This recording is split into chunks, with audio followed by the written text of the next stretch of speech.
All right, we are live, I think, ladies and gentlemen. Oh, we are live. Okay, hi. Thanks for Ruh-roh. joining us. Jesus. All right, it is Final Fantasy VI Worlds Collide, and I'm being summoned. I'll be back. Okay, I'll take over. I'm Saber Wolf. Who that person that was just talking a second ago was this 127. We'll be doing some side-by-side commentary along with Nobody War, work in the background on the restream and the tracking. We're going to be watching Pootscooty Infinite Fluff, Drinks, Blue, and Flurry 14 with some Ultros League action. We are on the eaves of the Ultros League Season 4 coming up here on Saturday. Now, if you haven't signed up yet, you still have time. Head over to ultrasleague.com or head over to Discord, which is ff6worldscollide.com/Discord for that more information over there. And be sure to sign up by Saturday. If you haven't signed up by Saturday, you might be it'll be a little late. You still have an extra week because you can drop your slowest 2 weeks in the season. That's something we actually don't talk about very much for the Ultras League. But during the Ultras League, it's a 8-week long week, number 8 week long week league. Well, it's hard to say. We take your top 6 weeks worth of times, and that's what determines your point totals for the season.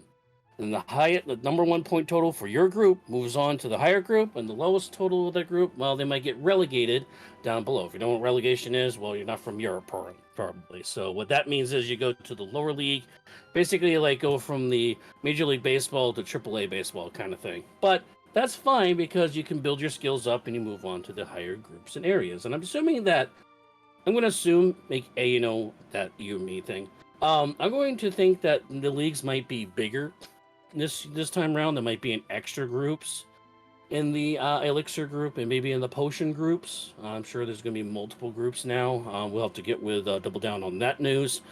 But we'll know by Saturday on how many groups we have. So again, for this Ultras League, this is our core, what we call our standard flag set, where we have 6 characters, 9 espers that are needed to unlock Kefka's Tower. Dragons are not needed, but they do help because they're scaled, and 2, they give you a lot of experience and magic points to learn all those special spells from those espers.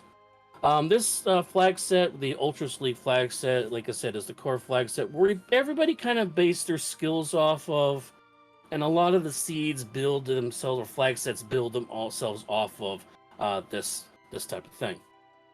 So we have a 2-minute warning going out to our runners here. So again, we'll go over this real quick. Pootscooty at Infinite Fluff. They were in the Blackjack Battle Royale. If you didn't see that, that was a knockout tournament that we had. It was lasted for well over 2 months. And both of them got into the very, very late stages of the round. Drinks Glue is helps out with our community. He jumps in a lot of our Twitch streams and like that, and brightens up everybody's day. And at Flurry 14, haven't seen them very much lately, but it's nice to see their face once again, doing some runs. Yeah, so Drinks Glue, I think when I spoke with him yesterday, this will be his first Ultros League foray. So he will start off in the tonic set of divisions for this time around. Let's see if I could find some of the other members. So Pootscooty, I believe, is either in potion or nope, not in potion. So they also might be first timers, although I thought that they were in Ultros League last season, so they will also start off in the tonic division. Infinite Fluff was in one of the tonics last time around, I believe. Let's see. Why can't I find anybody? Yep. So Infinite Fluff was in Tonic A and he finished in 3rd place. So it's potential that he will move up into Potion, depending upon how many players we get for this particular season. And Flurry 14 was, let's see if I could find him. He was in my division last time around, Elixir A, and he finished in 6th place. So he is in danger of getting demoted down to Potion, but depending upon how many players sign up, depends on where they will end up landing. So ultrasleague.com is where you could find a link to sign up. The sign-ups are open right now, and I believe, Saberwolf, we're going to be starting sometime next week. Is that correct?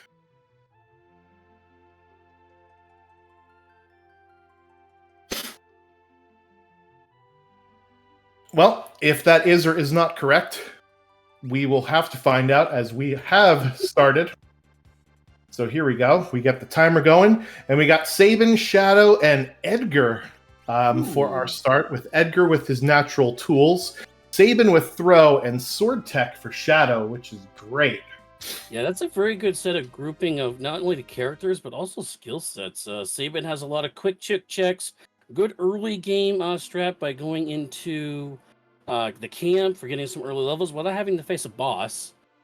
Edgar, kind of like all packed into one space, they're all pretty much in the castle area. Shadow has a good triple check, which is up in the floating continent. He also has a free check at Gao's dad's house, and he also has Key of Nevel, which is a good peekable check. So very, very good checks with these characters. Edgar's a little bit of an outlier, but he has to have a free check in the castle.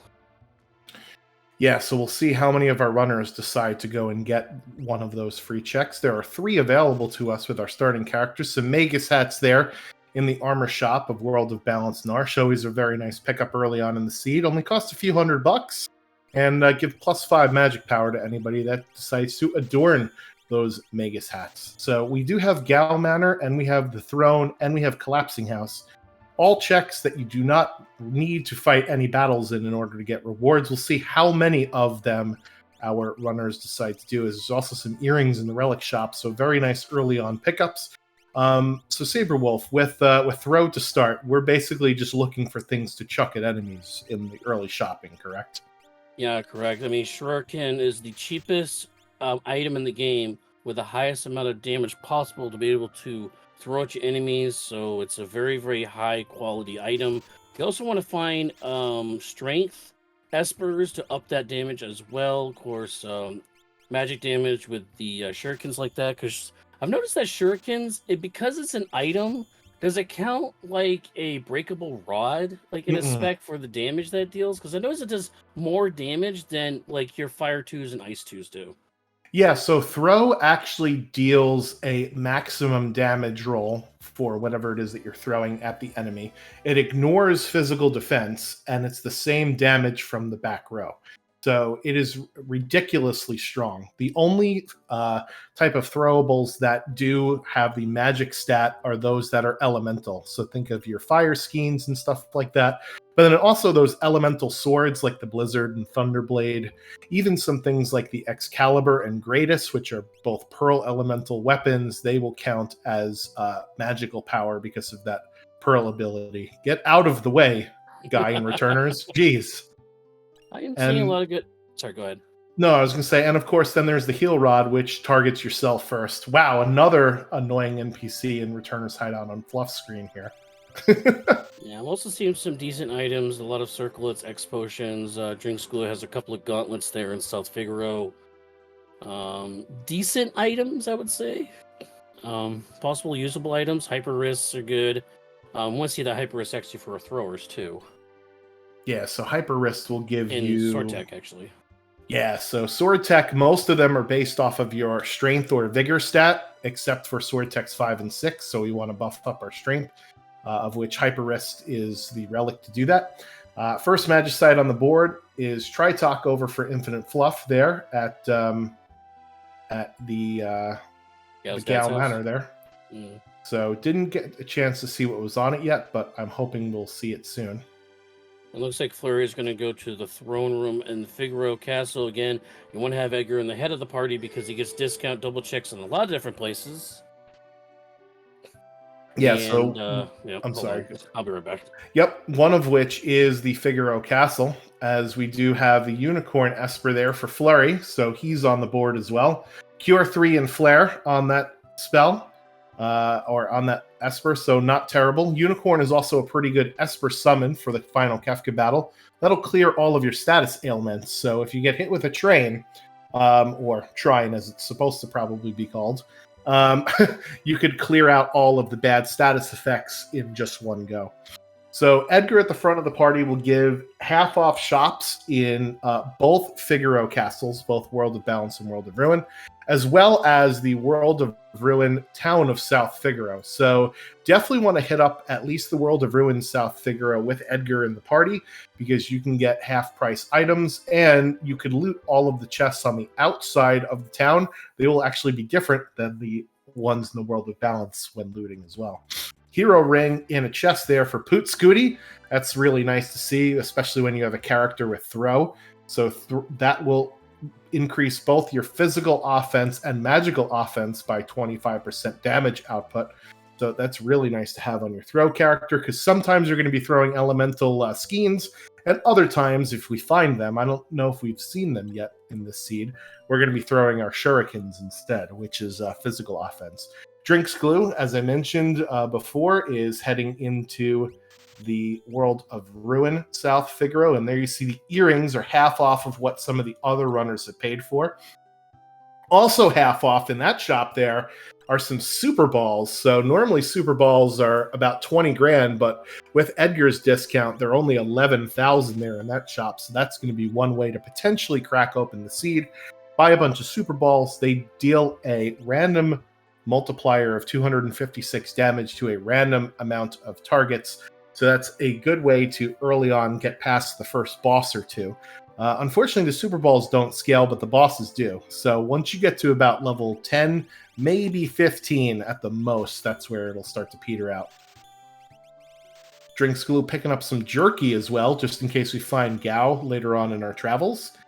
There was certainly a lot of discussion about the Velt check in our Discord this past couple of days, trying to figure out ways to make it not as RNG dependent, right? You have to find the dried meat, and then you also have to find the right encounters.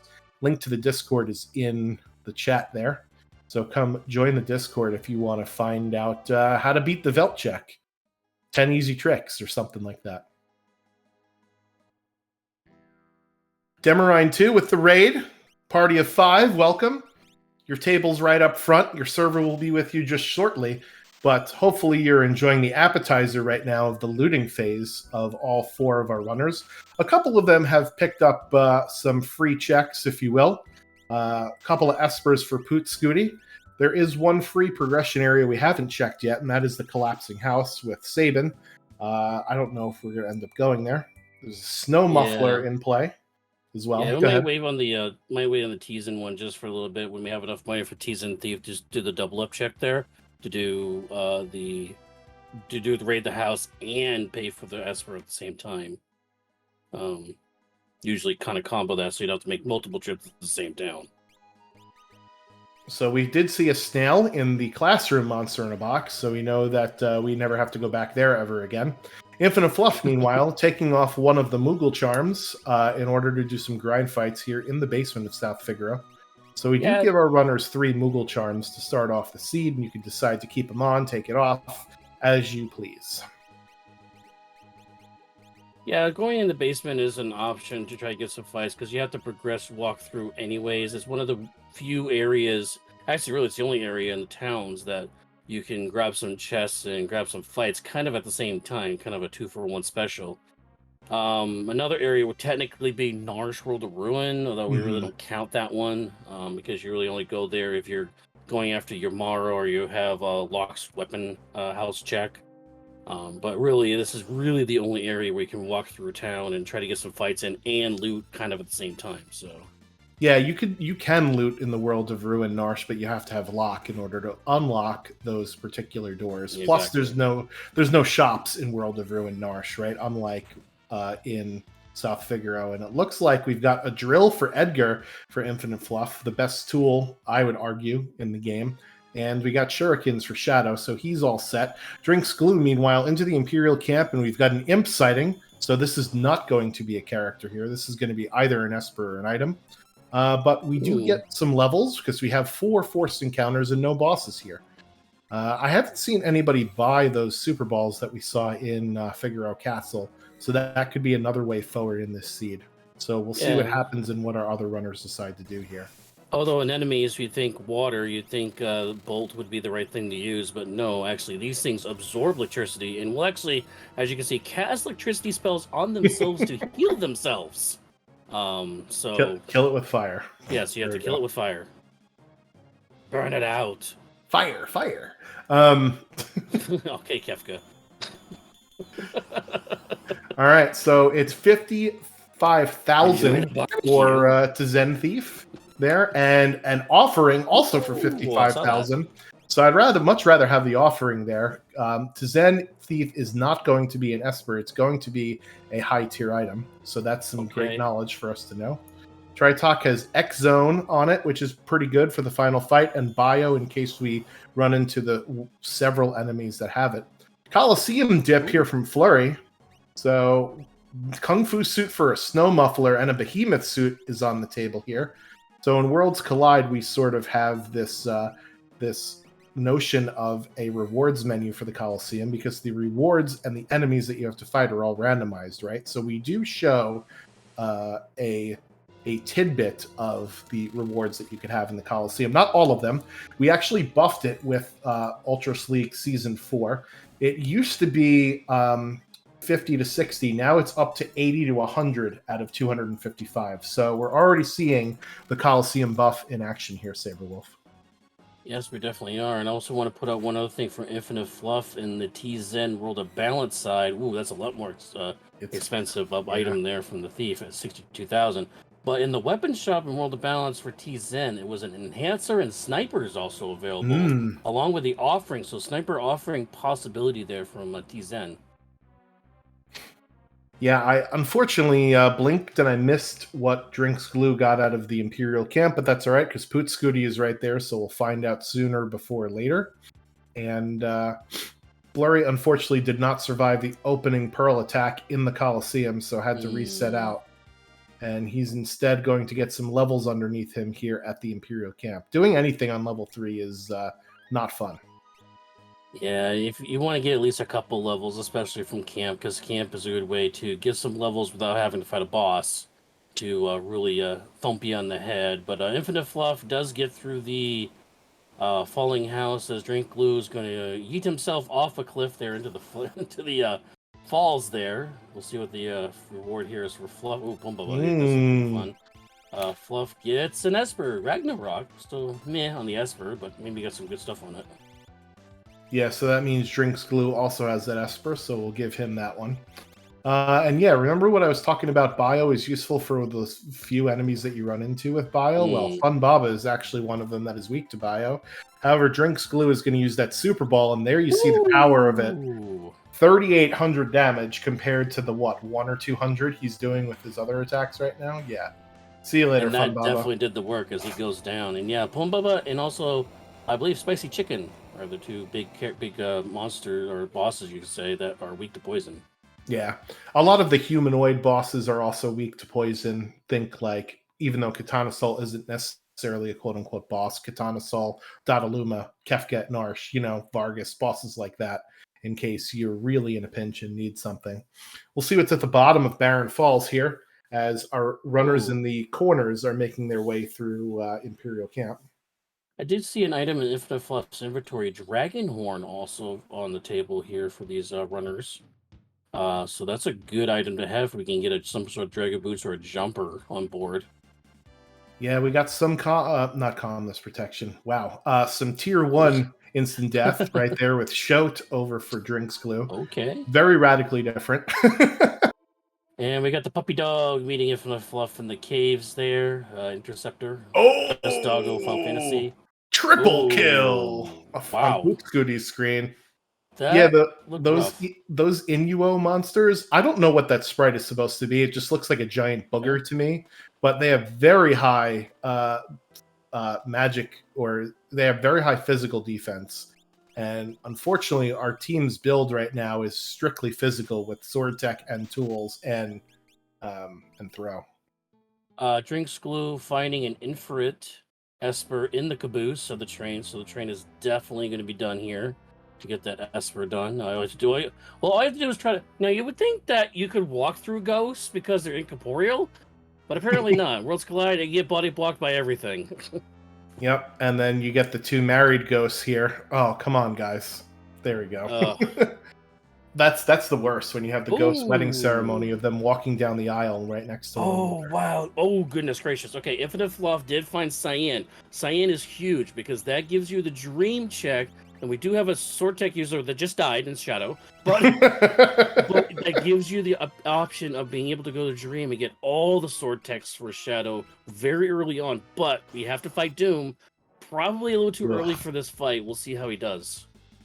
Yeah, usually with Throw, you tend to just go because Throw is just that good. But yeah, this is going to be a tough boss here, especially with going and getting some of that free progression early on. Yeah, I would try to get some levels and then probably come back to this knowing that we have Cyan here for our sword tech, for our Shadow. Because, yeah, this chaining Ice 2 is just, well, or just freezing our characters now this time. Same animation, people. Yeah, and Cross and Ice 2. End Cross is actually worse than Ice 2 if it actually hits. That was a Zephyr cape and evade on Shadow. Wow. Okay. Yeah, he's not going to be able to evade that, though, unfortunately, and down he goes again. Yeah, Shadow pretty an incredible character, being able to block normally, evade normally, also has the doggo to block for you. Really incredible defensive character, really. Yeah, so it looks like Sabin has either got an Ice Shield or a Blizzard Orb on, because he's absorbing that ice like a ShamWow. So this fight, it's going to take a while, but he will probably eventually get it done. And he's also got zero. Oh, you know what it is? It's a snow muffler. That's what he's got on, because that was 0 HP. That's exactly what it is. Thank you, Anware. Appreciate that. Whoa, hello. Yeah, so apparently we're taking a break here. Yep, so I guess we have a commercial break in progress all. So while we get a moment here to resolve this, don't forget to go to ultrosleague.com to register for your to register in for the tournament there. This is season 4 coming up. We got a little bit of a showcase for you here on the Final Fantasy VI Worlds Collide channel. And also, for more information, make sure to go to ff6worldscollide.com/Discord, where you get all the news and information and get on some of these races with the community. Yeah, so we're putting the puzzle pieces back together here, and it looks like we're on to phase 2 for Doom. And at the end of the Phantom Train is a much easier boss for Drinks Glue. That is a one-shot of Tunnel Armor there. So see you later, and Ifrit is the reward with a Strength +2 on that Ifrit Esper. So that's really nice to have for Drinks Glue. He could put that on any of his characters and not go wrong at this point. Yeah, probably the best one to put it on at the early game would probably be Shadow, because of the physical damage. He can only do physical damage, while Throw can be kind of a mixed bag of magic or physical. Yeah, but really you could go anyway with those. We got some chunky boys on the screen between Doom and Pumbaa's, though. Yeah, this is, again, unfortunately, we've got those bolt edges, right, which would normally work. But Fun Baba likes the lightning. He's a big fan of it. So we can't have that going on. Drinks Glue is going to see the bad news that the Zen Thief is even more expensive in the World of Ruin here. But he will go through the Collapsing House and get yet another Esper reward. We'll see if he decides to look at some of these Monster in a Boxes here.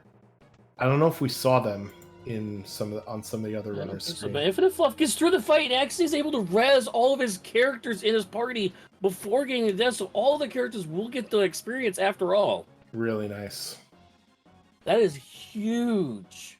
And Doom, he gets the Cyan for the sword tech. Yeah, and Doom not only gives a ton of XP because he is one of the statue bosses after all, right? He gives 50 MP, so he probably learned a lot of his spells right there, which is really nice to have as well. You get dumped off. Go ahead. No, I was going to say, you do get dumped off into World of Ruin Thamasa, so we could take some time and loot some 6 chests and check out to see what the shops are. But I'd have to imagine. Dragon boots. Yeah, so now we could turn Edgar into a Dragoon master there with both the boots and horn. We just got to find a weapon for him. And you got to imagine he's going to make a beeline right for Cyan's Dream to unlock that sword tech, right?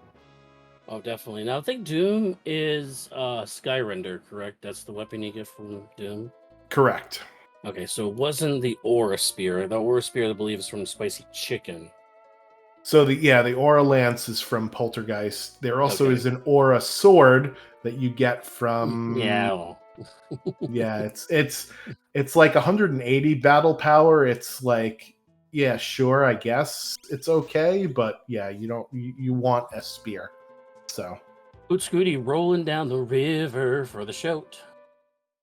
oh, I thought you were going to say he's chasing waterfalls, unlike the Well, you already chased serpent him. trenches and the anyway. So it looks like we've got the Edgar set of checks is what Drinks Glue is going to go do now. You first have to go to the Figaro engine room before you open up the ancient castle. And speed +2 plus mute on that Esper. So lots of nice spells early on, with Ifrit having Fire 2, Bolt 2, and Merton for if we get some protection here. Flurry's struggling a little bit here with Fun Baba. Yeah, it's to be expected, though. I mean, Pumbaba is a chunky boy, but does go down to that flare attack. Sabin, unfortunately, on the ground, so he's not going to get benefit of this fight. Yeah, one of the worst parts about, Fun Baba is the constant counterattacks with the lightning spells, right? That is sure to keep your characters down. And it is another ghost here at Edgar's check. Yeah, it looks like Drink School is very haunted this seed, between the Phantom Train and the ghost NPCs telling him where to go here. No escape. But this is really anybody's game. I mean, 3-4 Pootscooty, 4-2 Infinite Fluff, 3-4 Drink School, 3-4 for Flurry. So it's really anybody's game at this point. I think Infinite Fluff does have a slight lead because he does have a little bit more of direction with Cyan going into the Dream, getting the sword tech for Shadow, getting him maybe online a little sooner. But really, it's just anybody's game right now. Yeah, he's also got the advantage of having the Boots Horn combination for an endgame build and the knowledge to go get sword tech right away, which is yet another endgame build. So yeah, I would say that is the advantage thus far, in spite of the fact that he's lagging behind a little bit in terms of Vespers, but we'll see if he can catch himself up at the Dome of Dream. This might chicken for Edgar. There we go. There you go. The endgame item for Edgar. I don't believe we have access to stop, though. We do have access to bio, as we did mention earlier, which is, again, one of the weaknesses of Poltergeists. We have a Mount Colts play for Pootscooty, and speaking of Mount Colts, on the bed of pasta here is Vargas and the Pooh Bears. It's crazy how the rando's going to rando for us all at the same time here. Ooh, Blaster coming out. That's the instant death after Spicy Chicken stops you as a character. Yeah, unfortunately, we are not high enough level yet to have access to Sword Tech 6 or Stunner. Yeah, Stunner. That has a chance of proccing Stop, which would put a stop to Poltergeist annoying us, because now Sabin finna die here. And Flurry is going through the collapsing house. Oh my goodness! On the top of Mount Colts is Inferno. Yeah, this seed's not holding back. Unfortunately. Yeah, this seed's not holding back with the bosses so far. Dear Lord. No. However, that is a welcome sight in the lower right-hand corner. Little Gigantos in the monster in a box here. If you could survive the onslaught of attacks, you can get a ton of XP here. And Drinks Glue does take down Vargas and the Ipoos. I believe that was an Esper based on the counts that we have here. Yep. So slightly there for Glue, although he will maybe just going to dive up. He's going to go right dive down again to the Ancient Castle, which is the third of the three checks of Edgar that has a dragon down there. No boss. But it does have some more items that you have in the cave and the castle that you can try to loot. Oh, Yeah, this is going to be also, big damage coming from the Fluff side. Oh, Edgar's the only one standing right now. yeah, contrast that with Edgar being stoned on Pootscooty's screen. Unfortunately, not going to get his share of the XP for this fight. And by share, I mean all of the XP, because XP is not split amongst the survivors in this set of options for Ultros League. Other monster in a box was just a Lobo, but I'd be happy with the Gigantos. And did you see that, Saberwolf? It was your Esper at Mount Colts there. Oh, was it Fenrir? Oh, Oh, yeah. So that's one see, that he's we calling love me to contractual obligations there. yeah, so that's one we love to see because that will give us calmness protection. So we've got a lot of things already to deal with the final boss. We've got X Zone, we've got Mute, and we've got calmness protection. So that's really nice to see our runners have pretty early on. Oh, Ragnarok the sword actually from Falling House, not the Esper. Or was it Esper? No, it was the Esper, my bad. Yes, it was. Ah, sometimes you get the two crossed up. I feel like I'm watching Spaceballs. Spaceballs, the coloring book. So Drinks Glue here is going to head down to the Raiden part of this sort of Odin Raiden check, and he's going to run right into the dragon. I sometimes will take a look at. Yeah, I'll sometimes take a look at what the reward is before doing this. The white dragon can cast up to 3 spells to start off the fight, and if they're all Pearl, then we're in trouble. Well, 2 spells.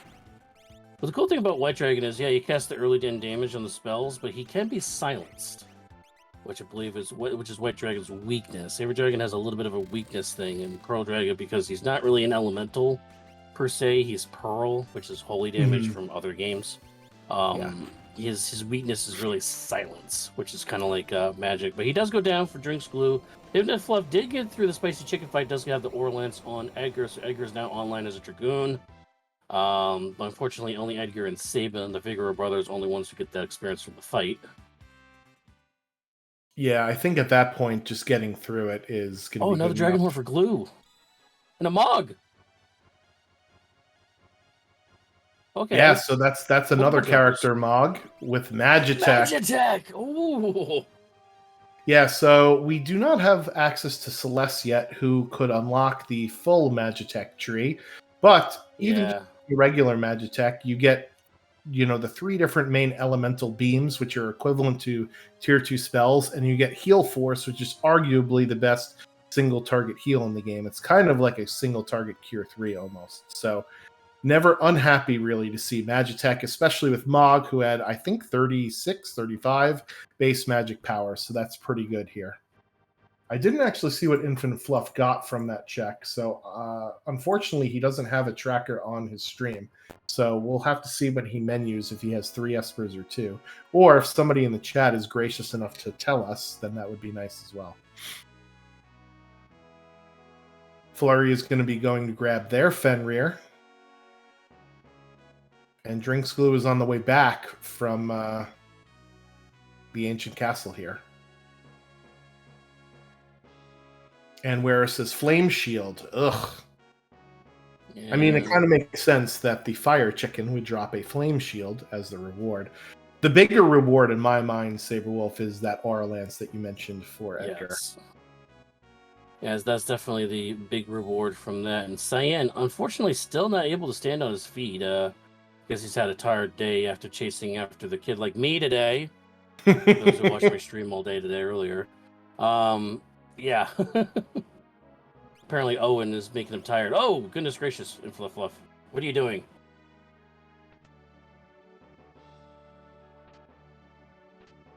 Does he have any Phoenix Downs? Did he forget to buy some? Is he out of them? I think Cyan's going to take a dirt nap for a while.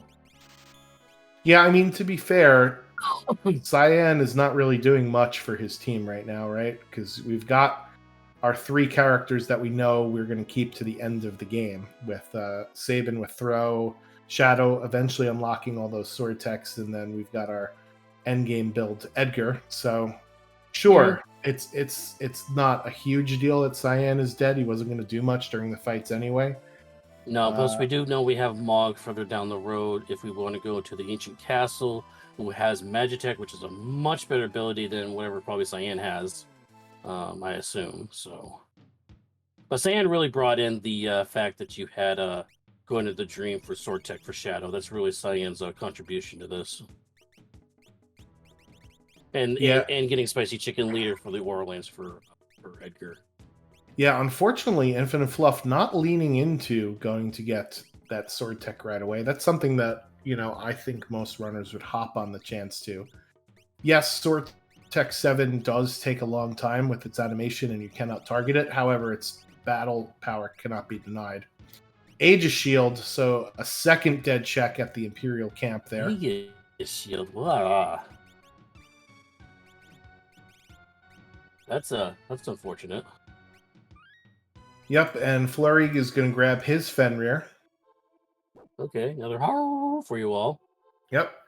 And it looks like Poot Scooty is making his way into the Coliseum. So the second runner to check out and see what the goods are in the Coliseum there. Let's see if he finds that snow muffler. He does. There's also a Mega Elixir.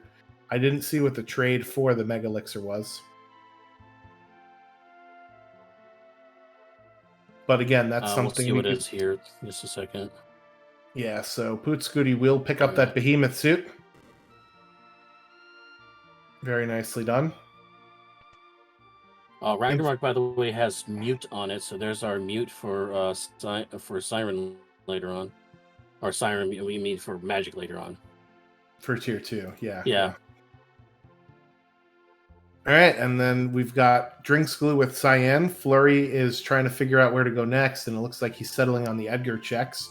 So he will eventually get his Mog after a few minutes down in the Edgar loop. And we got a couple of Velt Cave checks here on the left side of the screen. So we're going to have Cyan for our left-hand side runners. Infinite Fluff is going to be picking up his third Esper.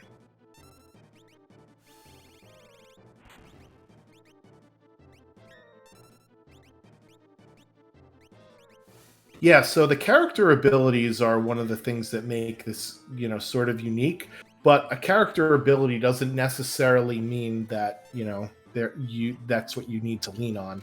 You've also gotten some great spells on some of these Espers. We've got Fire 3, we've got Cure 3, we have a couple of other elemental spells that we have. So you could certainly turn almost any character into a spellcaster. Now, obviously, the higher the magic power, the better off you are.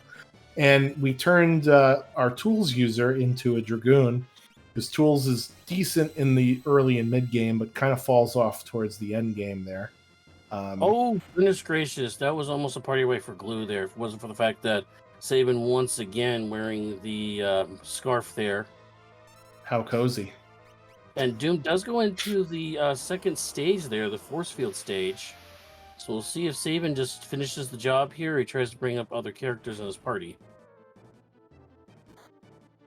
Yeah, it's difficult because you know that you're going to get another character here. And it's one of those things where do you want to spend the time, trying to recover, or do you want to just get this fight over with and win? Ooh, Tarding comes up on Glue's Sabin, so this means he's got a very limited window here to try to finish this fight before Doom goes into the Demon Rage. There it is, blocked! Yeah, he's got the Snow Muffler on. He's going to be fine. His physical attacks are doing either 0 damage in the back row or 1 damage in the front row, so I don't think it's going to be a problem.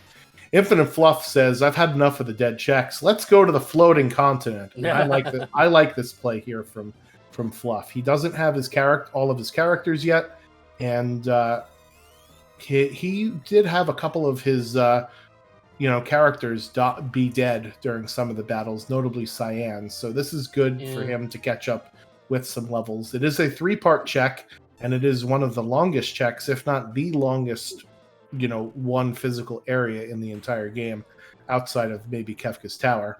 But I like the floating continent. Well, that's because the Felonicono was supposed to be the final area for the game, but since the developers of the game were such far ahead of schedule, they're like, "Hey, why about if we make the players lose and we make a second rule because we have all this extra time?" Yeah, that didn't work out for them because they really got hammered on the back end of their schedule there to try to finish the game on time. After all, Yeah. but yeah, that's kind of why Felonicono is so long. I think it makes the game way more memorable to have yeah. the villain win, right? It's one of the very few instances in media where, the villain sort of achieves his goal. I think like the generation of people that watch, the Marvel movies with the Avengers, with Thanos actually completing his goal, were kind of Yep. shocked at The how snap. that movie ended, right? And I'm like, wow, this is just basically Final Fantasy VI again. This is pretty awesome. Wow, yeah. It's kind of like the same thing in Critical Role right now because there was kind of like the snap moment there and everybody's kind of like spread all over the world now. So I think Matt Mercer is living out his Final Fantasy VI dream right now in the current campaign. So Drinkskaloo gets through the fight with 3 of his party members dead. Pootscooty gets through the fight with his party still intact. So he's going to get way more XP for that. Cool. And yeah, so Enhancer will give you +7 magic power. So that's a really nice stat stick to have on your magic caster. And like I mentioned, we do have some good spells. The first boss of the Floating Continent is Dataluma. You do get a free story heal before the second boss, but yeah, that's always a good thing because back-to-back bosses, you want to heal between the two of them. So very nice perk there. Meanwhile, Drinkskaloo immediately going to Cyan's Dream, which is where I thought most of the runners who got Cyan would go immediately after getting Cyan. And it is a floating flaming blobby in the sky here. This actually ended my run this morning, Flame Eater. I had to cancel my run on this one. You wouldn't think so, but all I had was fire spells, so I really couldn't. And that was at Kefka's Tower. After getting all the espers and everything, all I had was Fire 3, and so yeah, it's like, that's awful. Unless you have defense ignoring stuff. Flurry forgetting where the switch is. It is, that's where it is. Yeah. So he also picked up an Atma weapon in one of the chests on the way down to the ancient castle. Interesting. So, whoa, Dancing with the Dragon. So so that is something that one of his other users can use for endgame later on. And speaking of Atma weapon, there's another Atma weapon in Cyan's Dream here. He's dreaming of Atma weapons, apparently. There's the dream for Pootscooty. He does have Cyan, so now we're going to see the dream for Glue and Pootscooty. I wish that if it had fluffed it a little sooner, though. Yeah, unlocking Sword Tech 7, even 5, which basically means your Sword Tech character is kind of invincible because you could always just heal them up, right? By draining. So, but he is going to get the levels that he wants on the Floating Continent, and Alexander was the first Esper for him there, so not bad. He's still behind in Espers, right? And he's got the same amount of characters now that everybody else has, but he ran into a couple of dead checks in a row that some of our other runners may run into at some point, right? So. And here's the Atma weapon fight for Pootscooty. Pearl Dragon here for Flurry. Rocking the Magitech course. He actually fight the dragon after picking up Mog, so Mog's going to benefit from some of these levels and learning here. Again, the dragons are scaled, so they will be at about the same level of the progression that you're currently going through. And Terra is in the dream, everybody. Cyan is an interesting position there. Cyan is a dirty samurai dreaming of girls running across trains. Yeah, girls with green hair. But it's kind of interesting seeing Terra here. Now, I don't know if we're going to actually include her in the group or not. Some people just include Terra because, oh my god, it's Terra! But generally speaking, she really doesn't have a spot in here. Unless you don't have the Dragoon set on Edgar. Oh, is that? Okay, no, that's not. That's Junior. Okay, that's Magimaster Junior there. Yeah, that's Magimaster at home. Thank God. Yeah, Terra is an interesting character here. I would say, to contradict what I would said before, it depends on what her ability is, right? But Mog has pretty decent magic power, and he's been learning some spells, or at least I think he's been learning some spells. Well, plus he has level 2 spells and all the stuff because Magitech spells are pretty much level 2 magic. So right, we do have access to Fire 3 and some other spells like Bio. So unless Terra has something to do, which right now I don't think she does.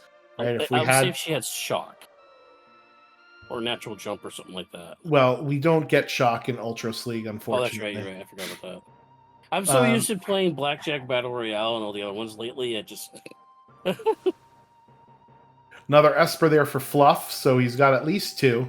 Okay. So this floating continent trip is definitely helping him catch up in the shiny stone category, which is nice. The last part of this check also has to be either a character or an Esper. So he's going to get rewarded here with a 3-for-3 floating continent, which is really nice. Ooh, Mog actually able to equip the enhancer, increasing that magic power even more. So Berserk also be able to learn. So that'll help us with any kind of Magic Master encounter. Bronto's there for Fluff. That's going to help with some experience in magic learning without having to fight a boss. So this is actually pretty good. Yeah, it's definitely a lot of XP. Although at this point, considering it was a side formation and you could run away right away, I would have just taken the time save. But Infinite Fluff wants the levels, and who could blame you? Levels are the best thing you could do to get your characters better in Worlds Collide. And Saberwolf mentioned Air Force, and I shudder. Ooh, Katana Soul! Interesting. One of the forced encounters on the floating continent is Katana Soul. Wow. I'm pretty sure we have a noise. There's no chest past that point. I was going to say. I'm pretty sure we have a noise blaster too for Edgar, so we could easily confuse Katana Soul and do this the regular way. Maybe. Well, he's gonna chance it with level 3 Muddle. Well, great heads up play to look for it. It's a 1 in 3 chance. Again, level 3. So let's see if it's a division level 3. It is. Oh my goodness! Wow. Except no. Save it! You ruined everything.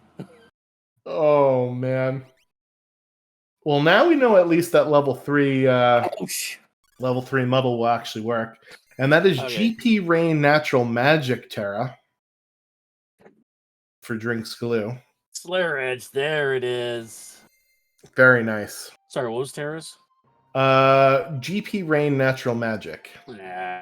So natural magic. I mean, natural magic, it might depend on what she has, right? Because if it's better stuff than what we know. Weapon, huh? Yeah, so that is probably what Edgar is going to do if Drinks Glue has not gotten to the boots and horn yet that some of our other runners have gotten. Well, Terra can use ammo weapons, so it was Esper, Terra, and then an ammo weapon for Terra was the Dream, basically, along with learning sword tech for Shadow. Yep. So Shadow's now fully online for both Drinks Glue and Poot Scooty, who just finishes up. Edgar's online because of the jumping too, so... By the way, how do you feel about Cyan with lore? Yuck. Yeah. Yeah, so Cyan, notoriously one of the lowest magic power characters in the game. We'll check on our counts here for Drinks Glue. As Poot Scooty is going to grab, he gets Terra, so that's his 5th character. And it's another ghost for Infinite Fluff, 3 for 3 on the floating continent. So now he's all caught up in Espers. Wow. Okay, so getting a lot of experience from the 4 boss fights, plus the additional experience for fighting all the rather random fights, and getting the offering off of Katana Soul. So a lot of boosting power there for Infinite Fluff. Yep, so Drinks Glue is currently, I think, in the progression lead, we would say, with both 6 characters and 7 Espers. Poot Scooty slightly behind with missing 1 apiece, and then we've got our 4-6 for Infinite Fluff and for Flurry. Flurry about to get his 5th character here, though, with Cyan at the Veld Cave.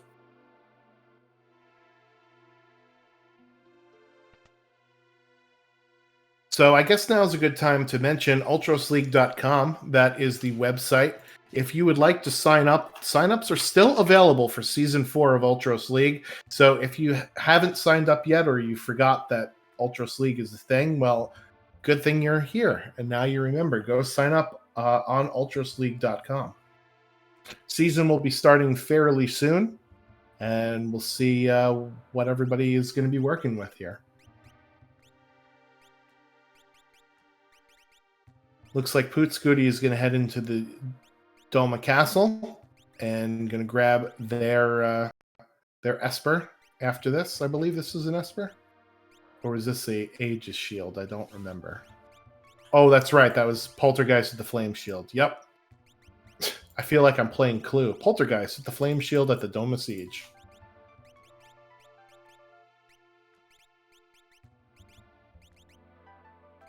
All right, Fluff heading down the Edgar rabbit hole is going to find himself an Esper and a character richer when he gets back up from this. So we'll see him in about 5 or 6 minutes there. Oh, and it's another character there at Welk. That is Realm peeking out. So interestingly enough, Drinks Glue is not going to be resetting out of this in spite of the fact that Realm is an extra character, because we do have a skip at either 9 characters recruited or 12 Espers found. So if we just so happen to get another pair of characters, then Drinks Glue can skip out on some of the walking and fighting in Kefka's Tower. Spicy Chicken going down pretty quickly for Poot Scooty, and there you see the difference in offense between Infinite Fluff and Poot Scooty with doing that Spicy Chicken fight. Unfortunately, none of our runners have a character with Blitz, so they are unable to suplex the train.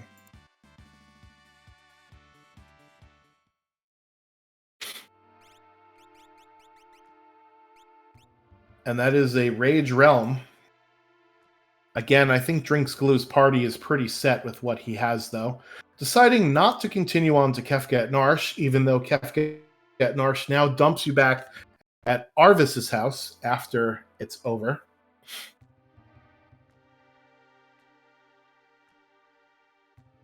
Getting into a little fight there with the NPCs, and Poot Scooty is also going to head over to Welk. Meanwhile, Infinite Fluff seeing Vargas in the apple toilets, the iPoos there on the bed of pasta down in Edgar's basement. That's how you know that Edgar is a good Italian boy. He's got pasta in his castle. Oh, Drinks Glue forgot to activate Lone Wolf. I've been there before. So yeah, with Lone Wolf, this turns into a much better play, because now you can go get Lone Wolf, you can go do Kefka at Narsh, and then you could do the newest of our checks that we've added, the Moogle defense check. As we see, Flurry is going to go ahead and use the Boots and Horn with the Pearl Lance on Mog. He has not found the Spicy Chicken yet, so that's why he's doing it that way. Infinite Fluff picking up Esper number 8 there, down in Tentacles. And Poot Scooty is grabbing his 6th character now, Realm. Unfortunately, they cannot make this play up the World of Balance Narsh Mountain that Drinks Glue is, because they did not go down to the Ancient Castle and go and grab Mog. Flurry immediately heading over to Cyan's Dream with the knowledge that we can unlock all of the sword techs, so I like this play from him. Infinite Fluff, meanwhile, has still got to find some more characters. He's at 4 and 8. And if he heads to the Velt Cave, he is going to find one of them. If he heads to Cyan's Dream, he's also going to find one of them in the form of Terra, and he's only going to get one Esper. Unfortunately, a red cap was the Lone Wolf choice. I didn't see what the other item that Lone Wolf has. He usually has a high tier item and or a other reward. Oh, is Marvel Shoes down the drain? Yeah, give me the red hat. Marvel Shoes should not be a high tier item. Don't at me. Meanwhile, in Esper Mountain, Poot Scooty sees that it is not a character sprite, it's a merchant sprite. So this is going to be either an Esper or an item here.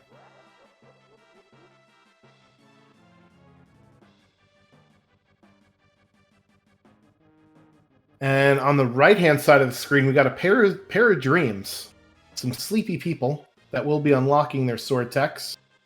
And it is a ghost sprite here at Kefka at Narsh, so this will not be another character either. Hopefully it won't be a pair of zapatos, because that would be terrible.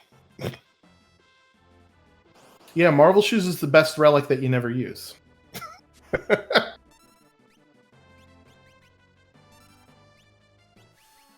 It was the bathroom break for Poot Scooty, Rosopus, and the Piranhas, my favorite punk band of Final Fantasy VI. And for Drinks Glue, he's tickling the octopus with the lightsaber there.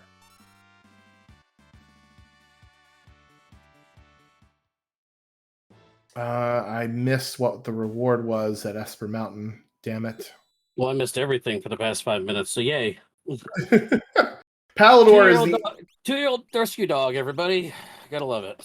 It was an Esper. Yeah, Palador is the guys. Esper there for Drinks Glue. Oh, we picked up Realm.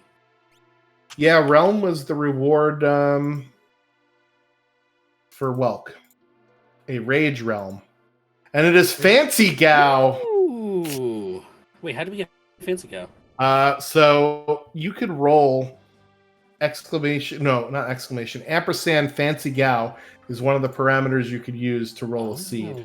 And it changes Gao's sprite into the quote-unquote Fancy Gao sprite, which is, him with the suit from the cutscene where he meets his dad. So very, very nice.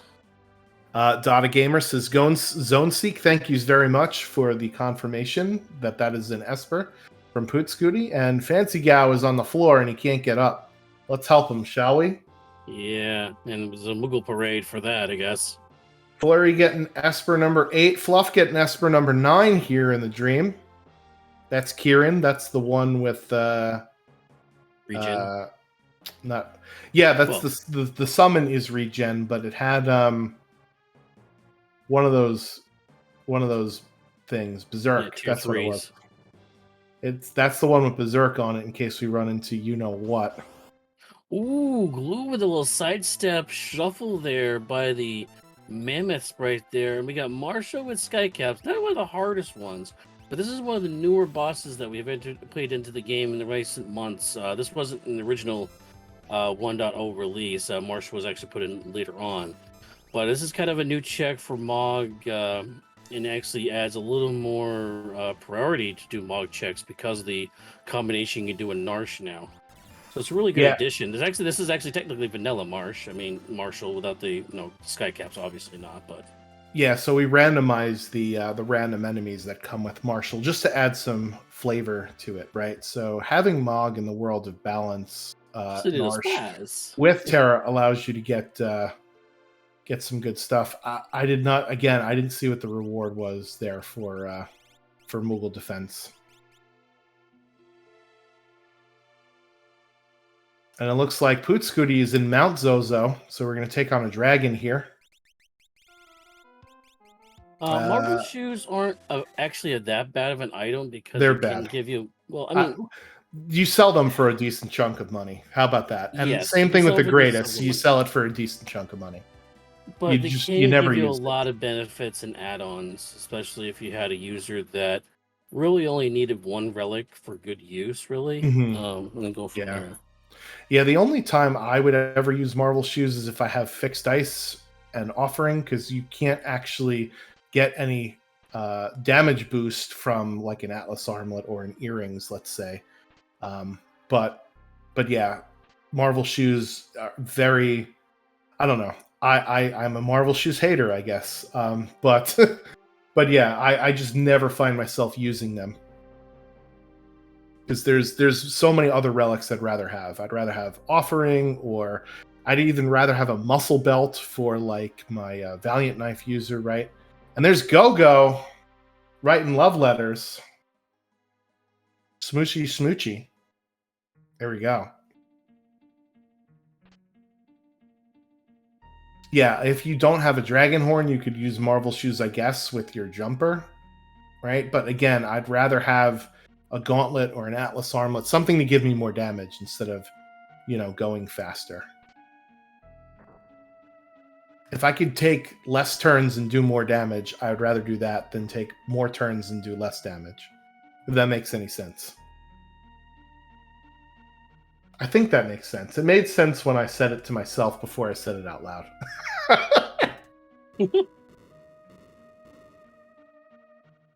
All right, so Fluff and Flurry, our runners on our right-hand side, are grabbing their Terras after coming out of the dream and all of the sword techs.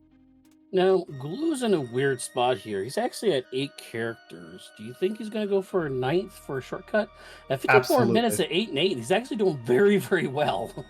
Absolutely. You go and do peekable checks to see if you can get a 9th character here.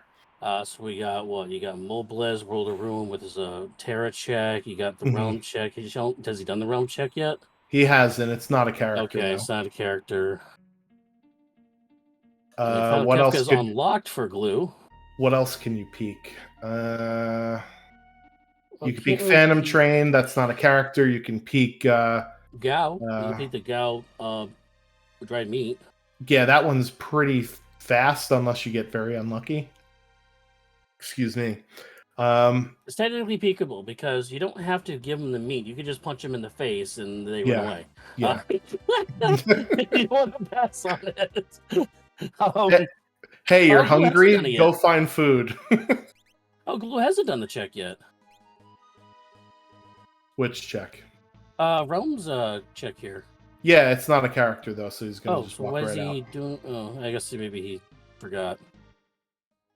Yeah, unfortunately, I think your other character has got to be in a check that's not peekable, right? I mean, unfortunate.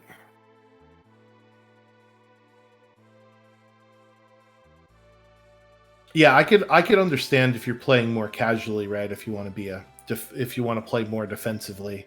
For races, you know, it's one of those things where offense is key. The faster you kill things, you don't get them to swing back at you. Well, Glue is going to go take the Moblez one here, talk to the little girl here in the corner, and it is Gollum. It's an Esper. Good Esper, though. Yeah. Not to do it, it looks like. I don't see. Here's an interesting question for you, Saberwolf, and for the chat. If you don't have Fenrir and you already have 9 Espers, do you go get Golem there? Only because K3 is probably the hardest setup boss in almost all the Final Fantasies. And it's almost guaranteed you have to have it, especially if you don't have Palador or Shadow or Shadowing the Esper. Phantom, I mean. Or Life 3. If you don't have any of those tools, you almost want to do that. But again, that's going to be a difficult fight with only 2 characters, though. As Glue again, not finding a character there again. Looking at his tracker right now, he's got Zozo, World of Balance, which is technically peekable. No, not World of Balance. That's not World of Balance either? I mean, World of Balance, yeah, Zozo's not peekable. You got to walk all the way to the end and beat the boss. Yeah, true. Well, he's going World of Ruin, Zozo. Yeah, to answer a question in chat, it is 9 characters or 12 Espers for a skip. So it's either or. So that's why we see, that's why we see Drinks Glue. At this point, you just go into the tower. He doesn't know it, but he's actually going to get his go-go here, he is going to get the skip. Jador's peekable. It's peekable in that you have to get all the way through the check and then you have to walk all the way back because you can't warp out of it. I wouldn't necessarily call that a peekable check, right? Yeah, but the circuit door to get out, though. I mean, it's not horrible. It's pretty horrible if you're looking for if you're looking for a skip. Remember, so Kefka Tower skip. He's doing now.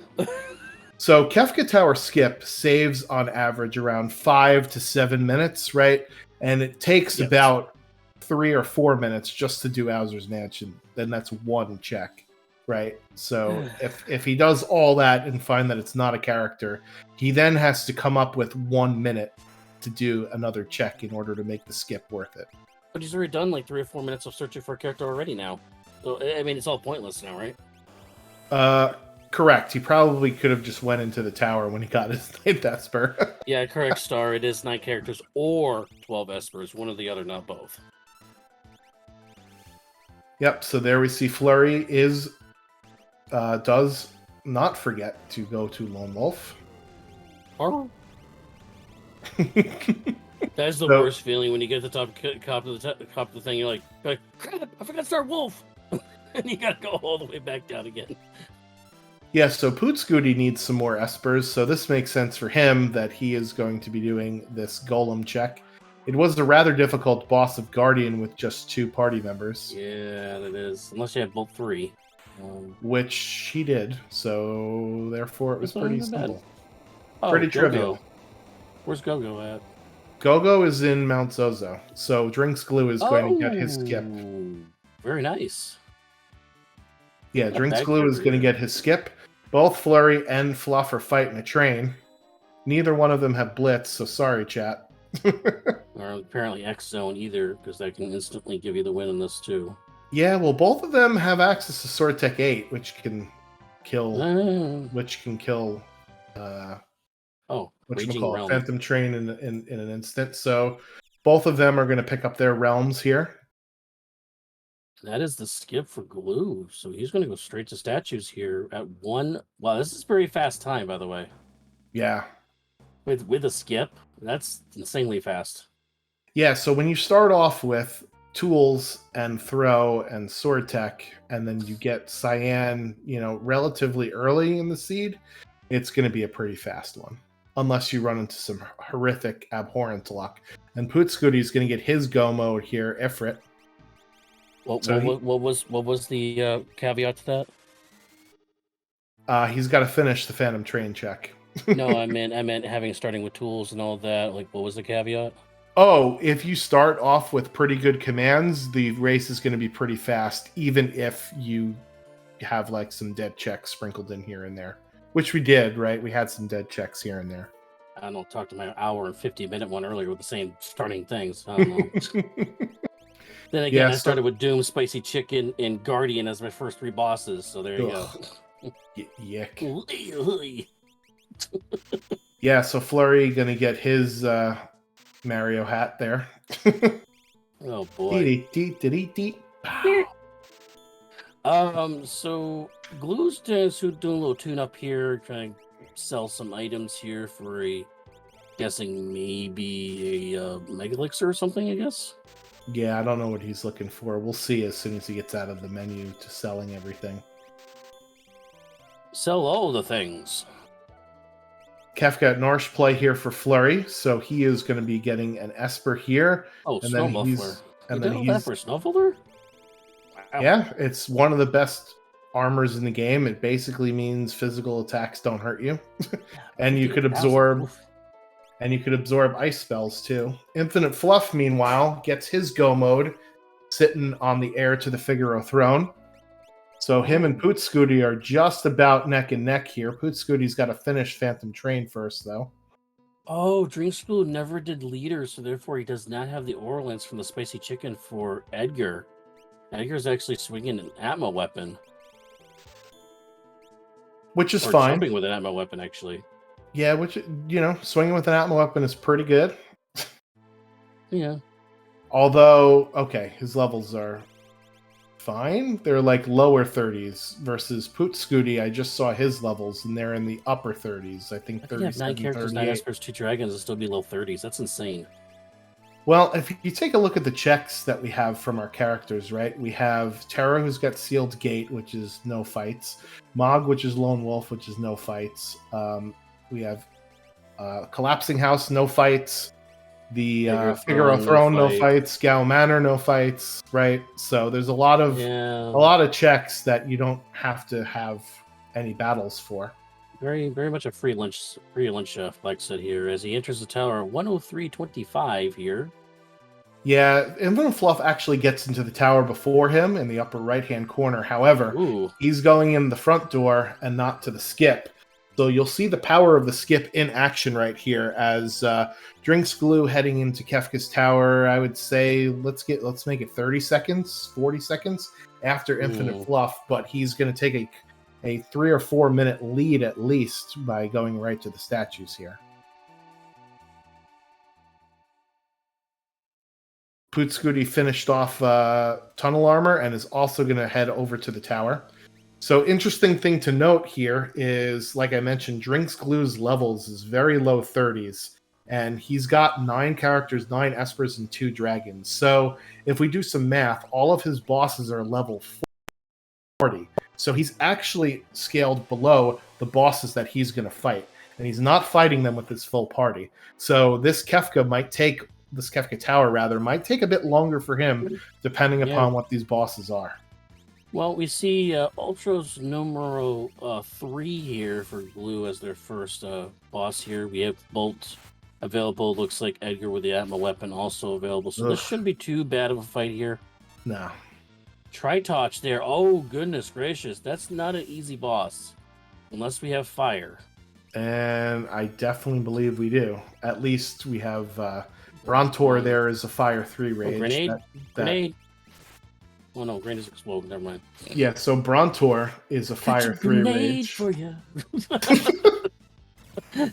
And there it is. Seal it around Cold Dust. But that's all right. We've got Sabin who's throwing fire skeins at the problem.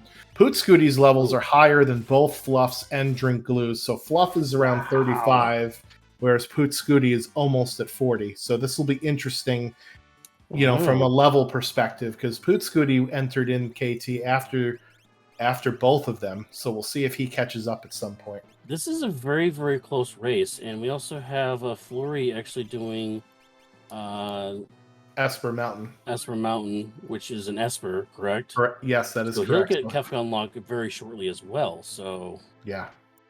So this is anybody's race, really. I mean, Drink School has a huge lead for getting the skip, but we have Chad, another week to fire boss.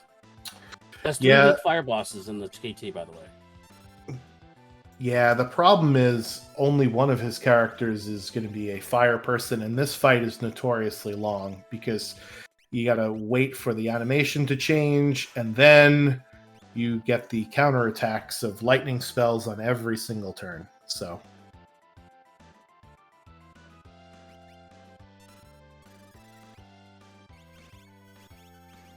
I am writing down the times here, so we'll get the time comparison at the end of the race to see how much of advantage Glue did have here over Fluff, we'll basically call it.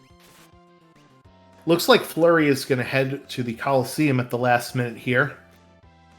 We'll see what he decides to go and pick up. Probably some armor for his crew, right? We saw tinctures for snow mufflers and something else for behemoth suits here in the Coliseum.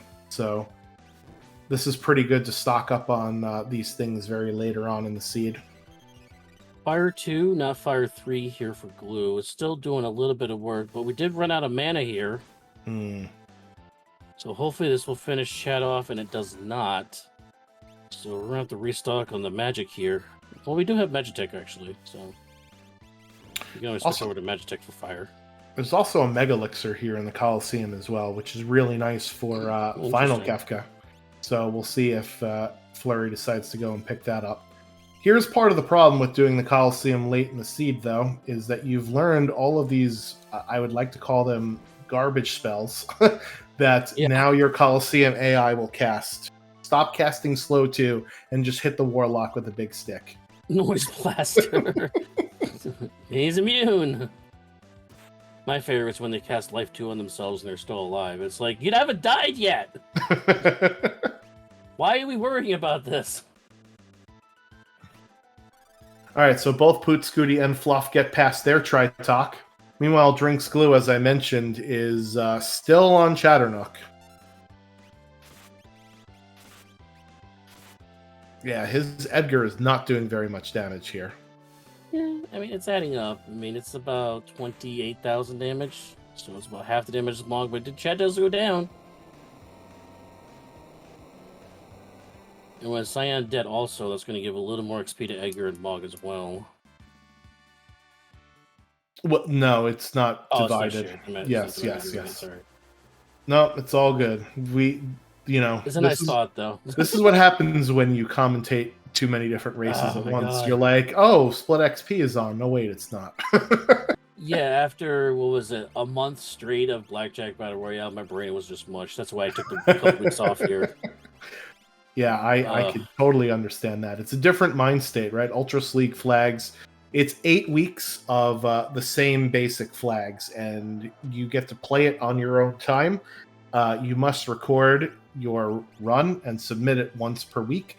Your bottom 2 weeks are forgotten about. So the top 6 weeks of your times are what happens with the standings. And if you end up in first or second place, you're probably moving up. If you end up at the bottom of your division, you're probably moving down.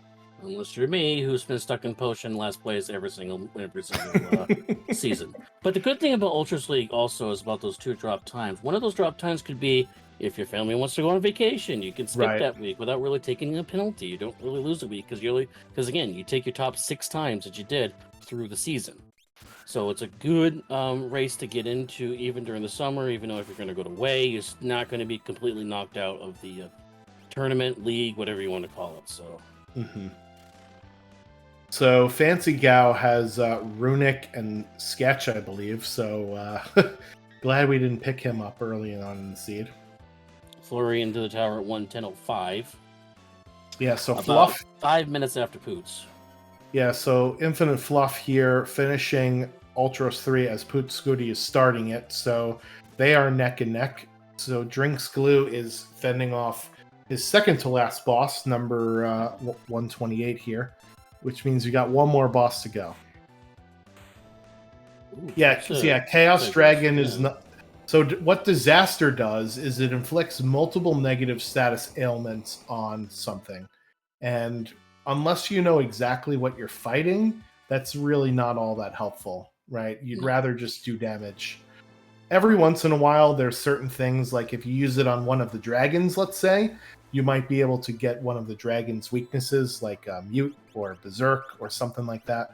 But yeah, don't use Disaster. It's sort of it's bad when it happens to your party. Again, for this fight, same thing as the last fight. We could use Brontor, which has Fire 3, or Warlock. I think is Pearl actually, right? Yeah, that was what we fought in. Yeah, so Chadnook is weak to Pearl. Atma is the last boss here for Glue. Ugh. Yeah, so the good news is we have Go-Go here, which can mimic whatever we throw. Which apparently is going to be Fire 3 here out of Shadow for a decent amount of damage. Go-Go, even though he's kind of a late ad character, 2500 is not slouching. Yeah. Terra throwing gold at the problem is, though. Uh-oh. Oh, that was an Atma Merton coming out. That's going to kill everybody but Shadow.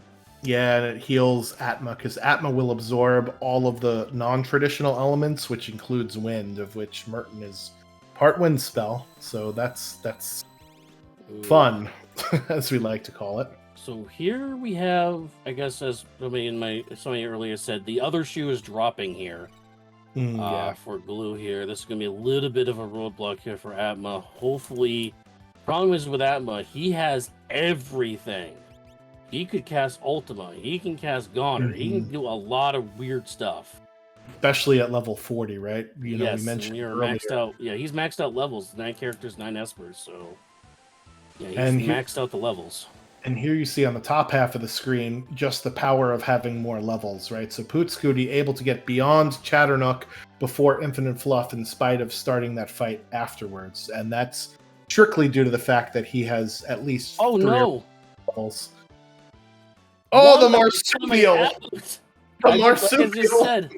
Like I said, Atma can do a lot of crazy things. Wombat is one of them. Wombat is physical damaging flare. Is basically what it is. Oh. So, F's in the chat for that one. And now Poot Scooty passing Glue at Atma, starting way behind.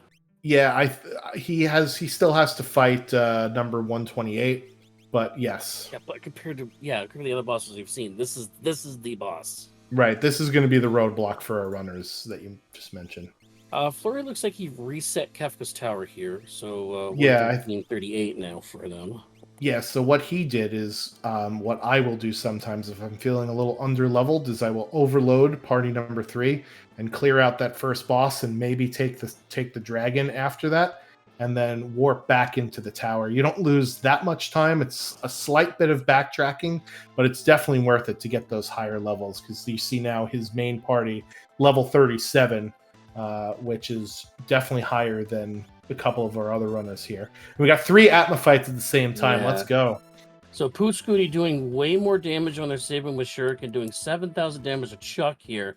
But Saban now down 192 HP. This is going to be very, very close. See if he can pop the elixir, which you pass. Okay, no, we're going to go the exploit. Oh, no, Blowfist. That automatically deals 1,000 damage to your target, and since he's under that, that's going to be a reset for them. Infinite Fluff having better characters and more health on their side could be a little bit of more advantage over here. You know, Saber Wolf, I paid for the whole seat, but I only need the edge right now. This is crazy. This is a great showcase. Once again, we are on the eaves of the Ultros League Season 4. Our 4 runners are running a seed simultaneously right now. It's preseason time right now. If you want to get on the action, it's not too late. Saturday is the timeline to sign up on ultrasleague.com or ff6worldsquad.com/Discord for more information. Yeah, so Poot Scooty deciding, I'm going to go ahead and take the other boss down first, and this shouldn't be a problem with access to Mimic and Bolt 3. He will, like you mentioned, though, have to get past this Atma. And Fluff does. Oh, that's a Quake coming out for Glue. That's not going to be good. Oh, but healing them both. Gaia gear? What? Yeah, I guess he has Gaia gear. Something you normally wouldn't wear, but no. Okay. I guess we got the right outfit on for this party. Yeah. And Poot Scooty, that's not an Atma fight. He's going to go do a couple different other fights first. Yeah, so both Infinite Fluff and Poot Scooty have one more boss to fight. However, Infinite Fluff's last boss is number 128, and Poot Scooty's is Atma. Gaia gear saving the day, and somewhere Andrew Racho is very happy. He loves his Gaia gear, let me tell you. All right, Twitch, what are you doing to me now? There we go. We're going to have to figure out how to hold off on the ad breaks during races, because they're a little ridiculous. Anyway, Infinite Fluff's on his last boss. Flurry, meanwhile, is making it up to the gauntlet here. So all of our runners are within, pecking distance of one another here.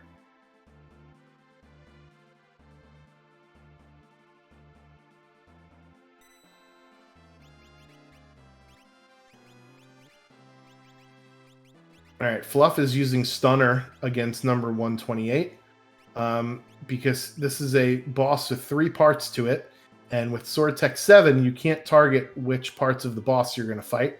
However, Sword Tech 6 hits everything, so that's what he was starting off with until one of the arms is dead. Now he's got a better shot of hitting the body, rather. Drinks Glue stepping on the switches. First one to do it, 117 and change. So we'll see how far behind our other runners are. And we do have a lot of the niceties we'd like to have for Final Kefka. We have had access to Mute. We have also had access to Instant Death, and I believe most everybody has either Fenrir or Golem. They were readily available in the seed in 2 different spots. Hopefully, Poot Scooty will be able to tank this Flare Star. There it is. Very nice. Sorry. 4-year-olds, gotta love them. It's all good. Listen, I love hearing myself talk, so I can do this all day. Anyway. You said it, not me. Okay. Yeah, so Drinks Glue putting Shadow in the 4th slot of the party because he has access to Sword Tech 8, and that can instant kill something on tier 2. Your party member in slot number 4 will go first on turns 2, 3, and 4, right? So that's the party member you want to have that can deal either instant death or maybe a mute or something like that. Flurry getting past his first boss in the boss gauntlet there. And Poot Scooty getting past Atma means that we are going to be about a little bit more than a minute behind. He's about 70 seconds, maybe 80 seconds behind Drinks Glue. So yeah, he's 1 minute 10 seconds behind. Glue, even with the shortcut, took them 14 minutes almost to do the Kefka climb. Pooh Scooty was in later than Infinite Fluff. Actually took them 13 minutes 30 seconds.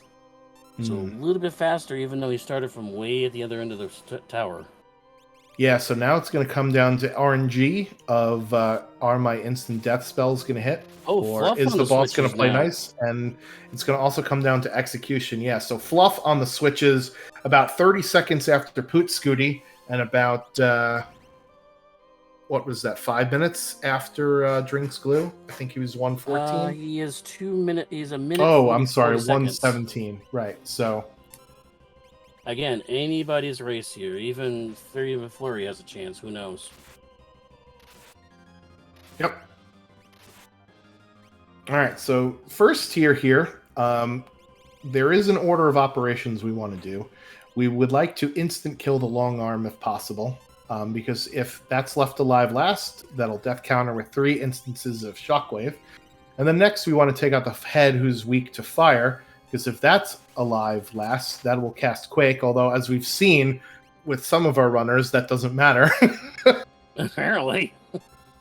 And then that balled up fist is actually weak to water, so if we have any water edges left over for saving throw, that's what we could use. However, that balled up fist basically counterattacks every single attack with a physical attack, so we have to be ready for that There it is. and have enough 120. HP. Drinks 120-22 there. Yeah, so that's pretty important because Drinks Glue has an offering with an Atma weapon and sword tech, which are things that you cannot target the damage of. So this tier can get a bit dicey sometimes, because if you end up killing the wrong parts and leaving the other parts for last, then you're going to be in a world of hurt. Well, tier 2 here is another order. All these tiers really have an order of operation, and we want to mute the guy in the back facing away from us. That's magic. Again, we're weakness is mute. Right in the middle of the section there is tools. They're weak to insta-death. So once again, here comes the cleave out from Shadow. He does get tools out there. Bluey there sitting on top facing us, kind of looking like Kafka there. They're actually weak to stop. They will deal with 10 hits when they die. And right on top there, right below there is Tiger. They are weak to Ice 3, which comes out for Mog.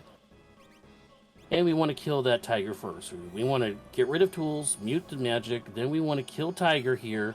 Actually, Stunner comes out there. That actually does stop on Bluey. So really all we have is Tiger, because if we mute magic, really Tiger's the only one dealing damage now. Yeah, so Poot Scooty is up to tier 2 here, and you will begin to see the level advantage now with both of these runners on tier 2 at the same time, essentially. Some big damage coming out from Drinks Glue from that ice spell, but I think you'll see a lot of the other attacks from Poot Scooty will deal more damage relatively than Drinks Glue, right? This water edge doing 1500 a pop is not going to really cut it here. No, it's not, and yeah, so instant death and the mute, and as you mentioned, Saberwolf, Tiger is the most dangerous part of the boss after you've taken out both tools and magic essentially from the fight. yeah, hits is kind of just there for the ride. It's more of his counter of 10 hits with a combination of magic's quarter. So you want to kill one and then the other. You don't want to have magic quarter and then have 10 hits after that, because they can really actually take out your entire party. That's the little twist there that you have to be careful of on this tier, but this tier completely controllable if you have all the right tools for this fight. And Infinite Fluff gets through the first tier there. He's catching up. Yeah, so all of the runners, well, not all of them, 3 of them are on tier 2 at the same time, and unfortunately Flurry also took a death to Atma, which is what we've been seeing from some of our other runners, so that's not a surprise there. Atma, the true roadblock so far in this seed. And Saberwolf making an appearance for Poot Scooty. That is a Fenrir cast, because he has both Fenrir and Golem. So he's deciding to use Fenrir now, so that 10 hits will just whiff a lot, and it'll speed up that animation going forward. You see on Drinks Glue is getting hit with 10 hits right now. It's a bit of an animation where you basically have to receive the hit on every single one of your characters. So it's going to be a lot faster for Poot Scooty when it happens. Here it comes. 10 hits will just miss a bunch of times, and they both have magic to go. Miss. Yum. I need some hot chocolate right now. Yeah, what happened to the 90-degree weather? It's been like 50 Well, degrees out. we need to blame Canada, okay? Yeah, So hashtag blame Canada. get in the comments. Blame Canada. Oh, man. Well, no, seriously, the fires up in Canada is causing a lot of smoke up in the atmosphere, which is blocking a lot of sunlight coming onto Earth, which again cools down the effect. That's why we had an ice age, for crying out loud. So, but of course, it's not that drastic, but you can see that little bit of effect that why we have cooler temperatures here in June. As Poot Scooty does officially pass Drinks Glue now, 124.23 there. Yeah, so Drinks Glue's magic did a death counter of... Yeah, so Drinks Glue's magic did a death counter of quarter, followed by 2 dispels, whereas Poot Scooty's magic just did 2 dispels. A much faster animation, so again, as I mentioned, comes down to spell, script, RNG, and some skill here. Stick around, folks. We'll be having an interview, a chit-chat with the runners here to talk about this seed, and they will be shocked at how close they were here, so stay tuned for that here. All right, so Tier 3 is a 2-part tier. The girl in the back absorbs all elements, has 9,999 HP, and will both heal and revive the bottom part. So that's priority numero uno for those that press the SAP button during this broadcast. And Sleep there down on the bottom has 40,000 HP rather, and just knocked Shadow on his butt. He will start casting things like Meteo and Train when under 10,000 HP. And the calmness protection that we were talking about earlier on, that is because of this tier right here. That part of the boss will cast up to 2 instances of calmness, which is an instant death physical special. So that's why we want our golem to be cast before that comes out. And this can be really difficult right now, especially for Drinks Glue, who has random targeting with the, what you mentioned before, Offering, Quadrislice, Stunner. There really isn't really a way to focus target on Girl, which is the floating feminine head above Sleep there. If you don't really have that ability to target, you're going to have a hard time, because being able to absorb all the elements, you're looking at Flare, or direct hits, Oral Lance, stuff like that is what you have to look for. As Meteo comes down for Poot Scooty, I think that's... Oh, no, misses Sabin. That was 2 Meteos. That was a Meteo counter followed by a Meteo turn. But Edgar putting on the quick, which means he gets to take 2 turns and he doesn't get a counter attack.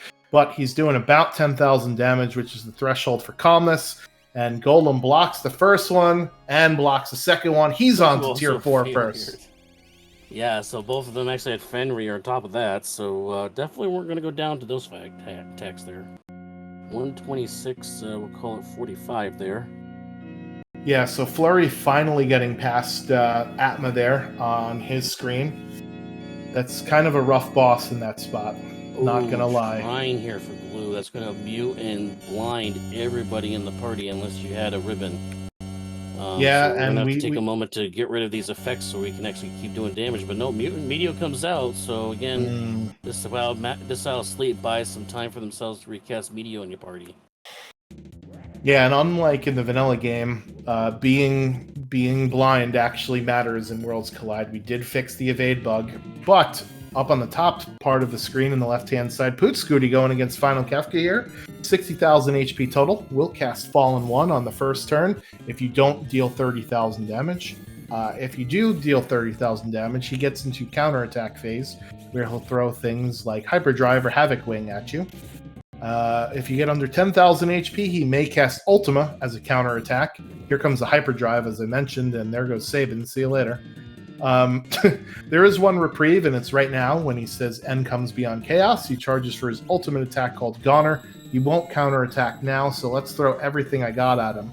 Unfortunately, Terra was out of MP there, so that's a bit unlucky, as her turn is going to be taken up with an elixir. And then Edgar and Shadow are just going to do a little bit of an attack here. So Goner is unfortunately going to go off. A bit of a time loss. We'll see if Drinks Glue can power through here, as he's on Final Kefka now, as Flurry is stepping up to the plate as well. And Terra actually queued up an elixir there. It's going to go on a dead Shadow, so that's not going to happen either. So, yeah, he's got to be careful, because this is after Goner. A potential counter. Yeah, potential counter attack could have happened. Havoc Wing mix. Oh, Fenrir blocking the first, but not the second. Oh boy. Yeah, so He is in panic mode right now. I'd be too. Yep. Here comes Fallen 1 for Drinks Glue. So Pootscooty did enough damage to actually not have Fallen 1 come out. So we'll see how... 3 available, so not horrible. Yep. There goes the image status off of Pootscooty, because Kefka cast Revenger. That will remove positive status elements on your team. Looks like he's going to heal up here. Yeah, luckily for Kefka, he doesn't really continue the pressure most of the time. Sometimes he will keep up the pressure, but this is since he was a little nicer to Pootscooty, allowing him to get most of the party back up again. And now we have 3 characters up with enough health totals to survive the Sconner. But after that shuriken and these hits from Atma Weapon, I think it's going to be Crack Pow here. Just a second. There it is. Crack Pow for Pootscooty. Official time here is 1:29:41. Get your GGs in chat for Pootscooty. Very excellent recovery there on Final Kefka. He was down to just 1 Edgar against the world and managed to claw it back. So, very nicely done.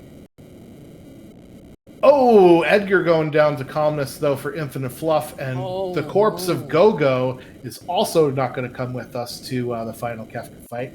So how this fight works is if you lose a party member in between tiers, they don't get to come with you.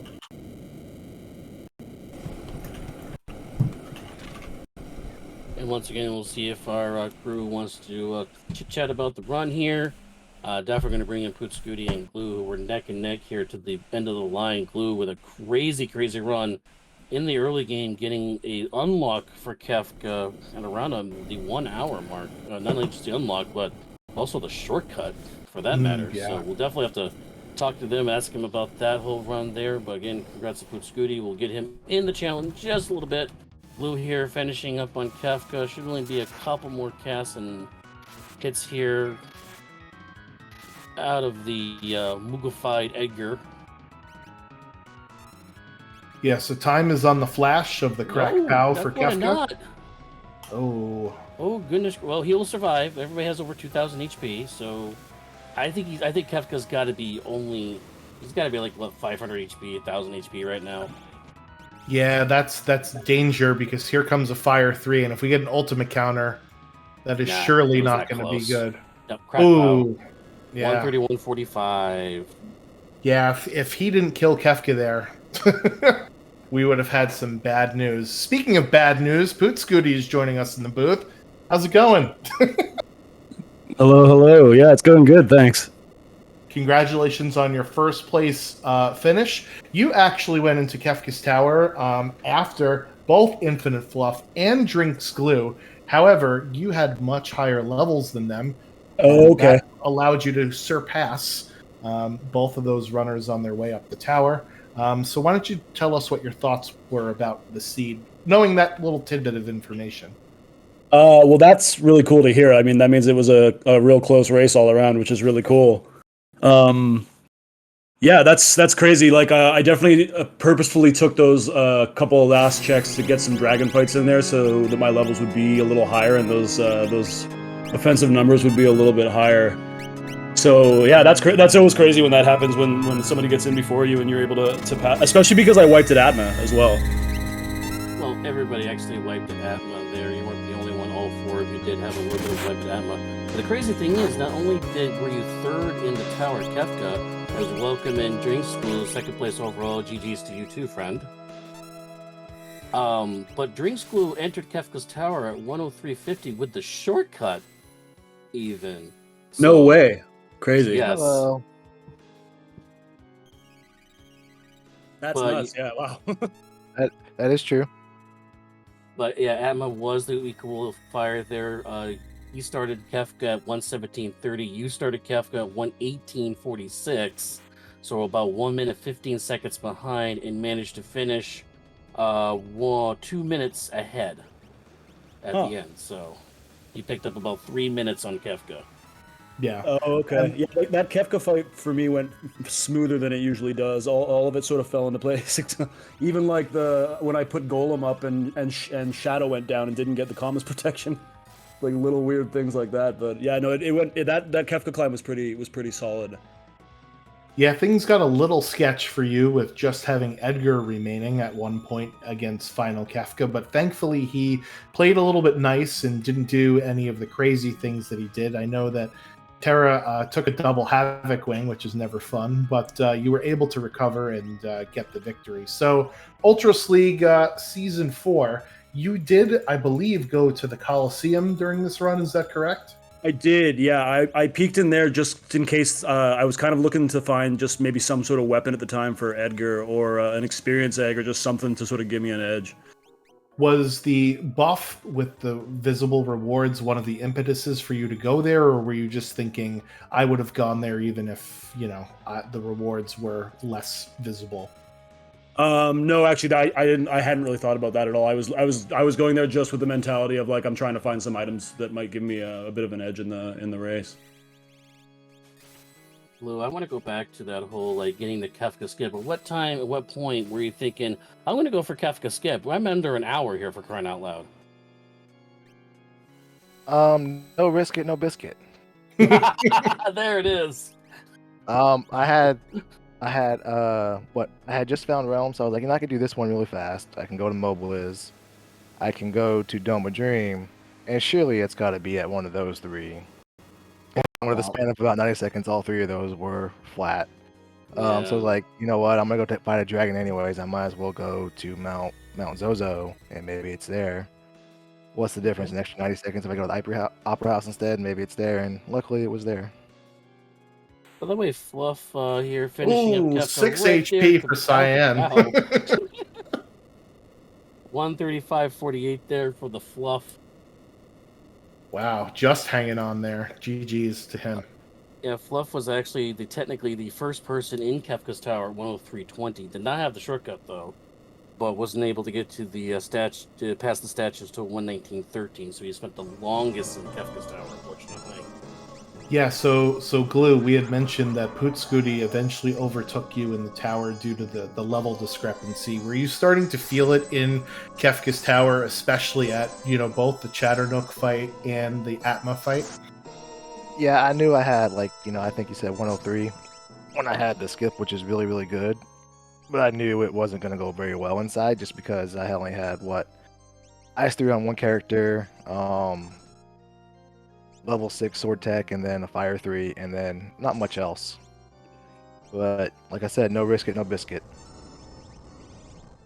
Yeah, well, I mean, at least now right? This is one of the things that makes, practicing seeds. It's hard to gauge how comfortable you feel with the levels that your party has, especially since you did more checks than all of the other runners, right? Your bosses were all at level 40 and you were at level 33 and 34 fighting them, versus Pootscooty's bosses were 4 less levels because he did less progression, right, with just 7 characters instead of the 9.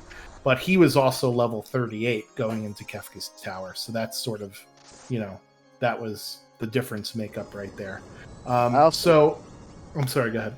I also had the Doom fight where only Staven stayed alive, so Staven was like 5 levels ahead of everybody for most of the run, so that just happens. Yeah, so we asked Pootscooty about the Coliseum peak and play. Was there anything in this particular flag set? We started off very strong with both sword tech and tools and throw. When you got to the Velt Cave and you saw Cyan, did you think to yourself, "Oh, I'm immediately going to do Dream to unlock sword tech for Shadow"? Right? Most definitely, and I was like, there was no reason not to. You're as close as you could possibly be. Shadow was already starting to pass Sabin as far as being the alpha of the party, so there was really no reason not to. Yeah, and then same question, I guess, goes for Pootscooty. When you open up the menu and you see you've got throw and you got tools and you got sword tech, do you sort of cut your looting phase a little bit short because you have some powerful commands and just start going? I think we noticed most of the runners did that this seed. You're good at Poots. Yeah, sorry about that. Yeah, absolutely. I think I could have even cut it a little shorter than I did. Like I initially skipped South Figaro World of Balance, but I went back there just to check if there were shurikens, and sure enough, that's where they were sitting. But yeah, you got to start with sword tech throw and tools, and you just basically want to find a couple things and just get going as quickly as you can.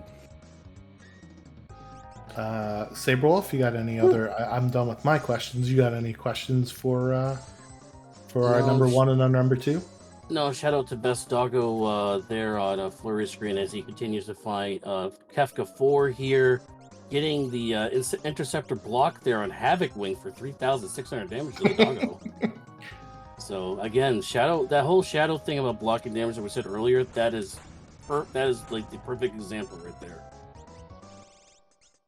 Shadow that dog. All right, so Drink School, any other final thoughts before we let you go? No, speaking of dogs, I have a dog barking behind me, so my mic is muted.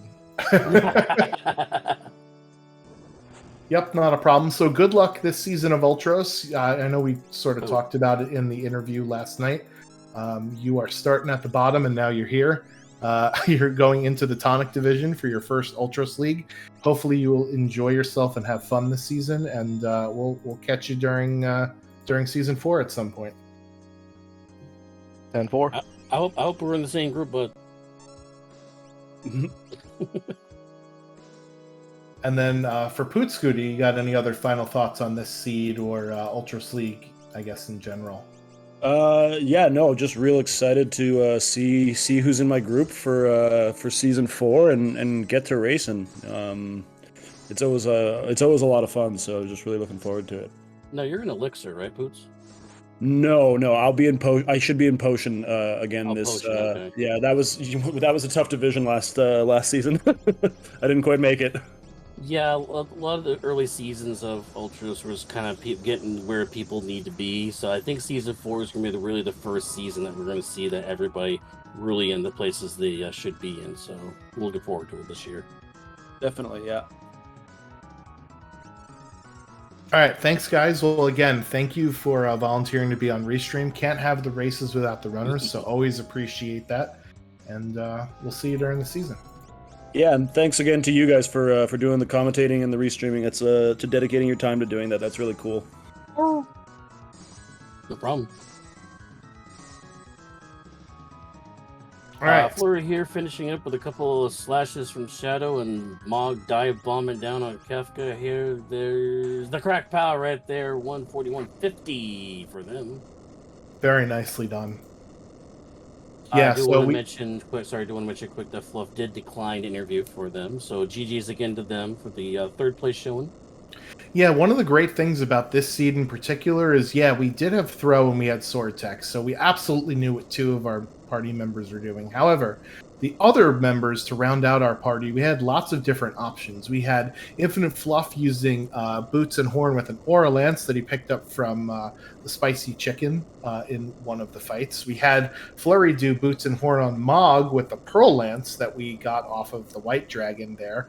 And then we had, Poot Scooty and Drinks Glue with Edgar using an Atma weapon offering for Drinks Glue. And then for Poot Scooty, it was some magic casting to round out the party. So it was nice to see all different types of strategies to go along with, our 2 overpowered sort of characters there. And that's one of the things I love about Worlds Collide is there's not really one way to finish a seed, right? So that's something to certainly point out here as we're finishing up.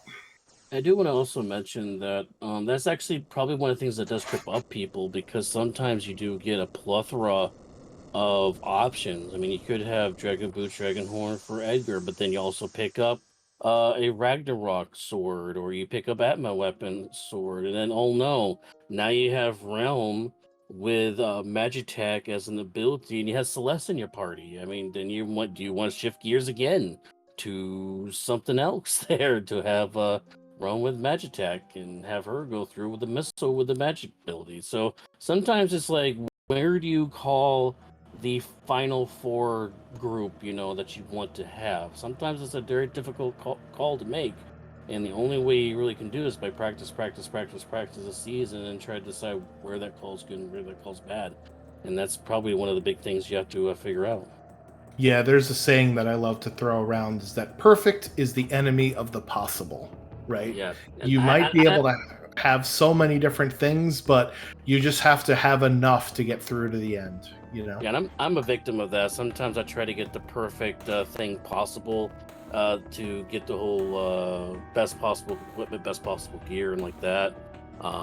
But sometimes you have to ignore that, get what you get, move on, have just enough to get through all the bosses and the fights and everything. But it looks like we're going to be wrapping up here. Looks like Flurry's not going to interview as well. So, really quick, if you want to follow our runners, Schwann's posted there in the chat. Follow Poot Scooty, Infinite Fluff, Drinks Glue, and LQ Flurry 14. Follow them on their Twitch channels right there, and I'll pop in our commentating crew, the behind-the-scenes crew.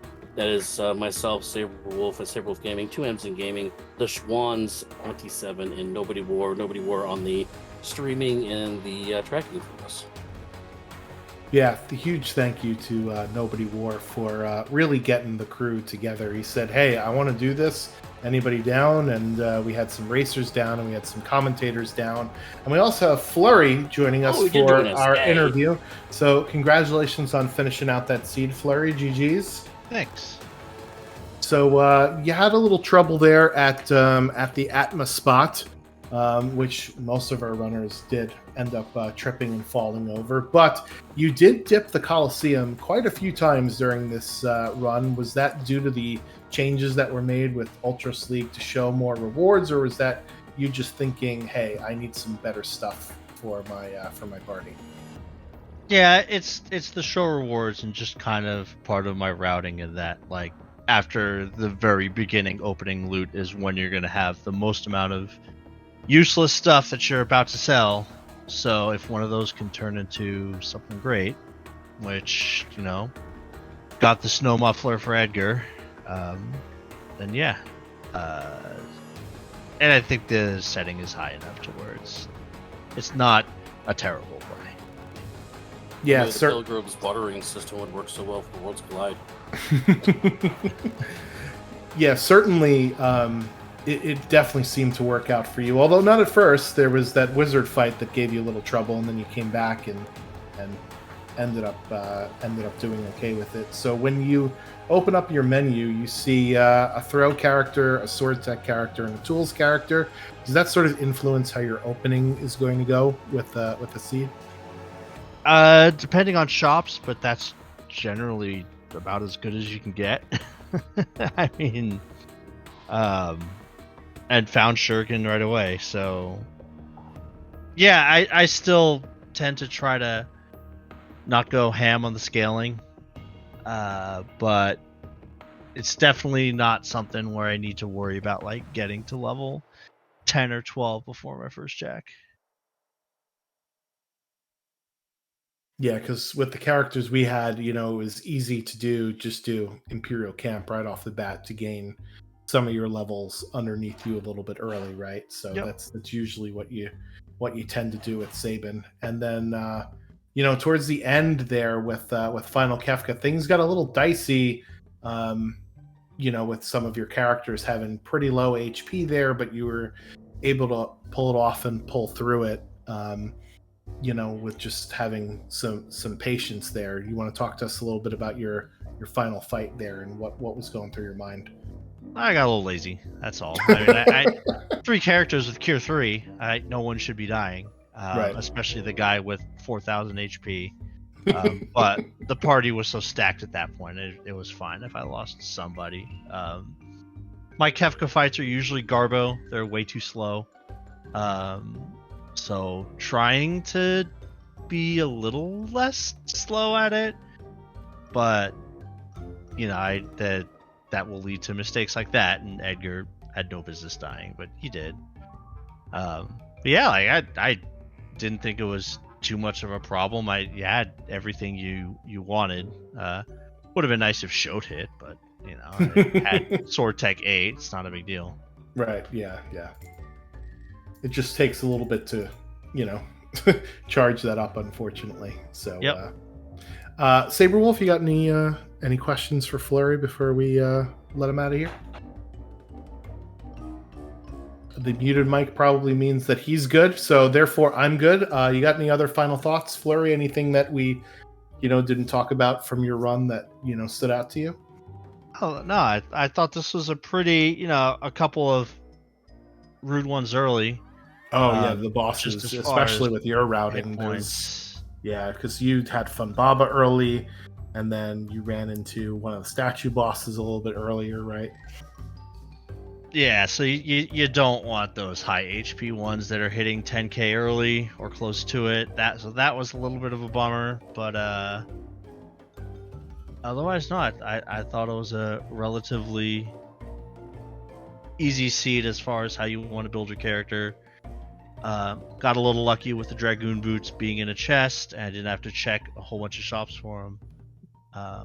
But yeah, I thought it was pretty easygoing. Appreciate y'all taking the time to do the restream, and looking forward to season 4. All right, well, thank you, and good luck to you as well. I know we were in the same division last go around, so hopefully you are in the other division in the same tier, so that this way I don't have to race you every week, because that's definitely intimidating for me. You'll be fine.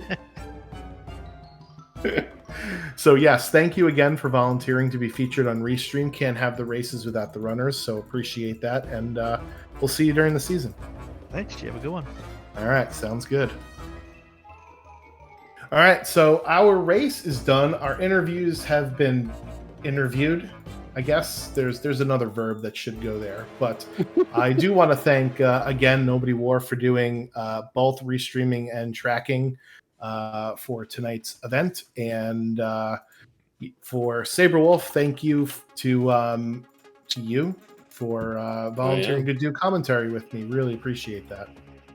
Not a problem. And we have a couple more things to wrap up here before we get off the air completely. Ultros League is not the only thing going on here coming up, because you have a little event coming up here on Wednesday, if you don't mind chatting about that.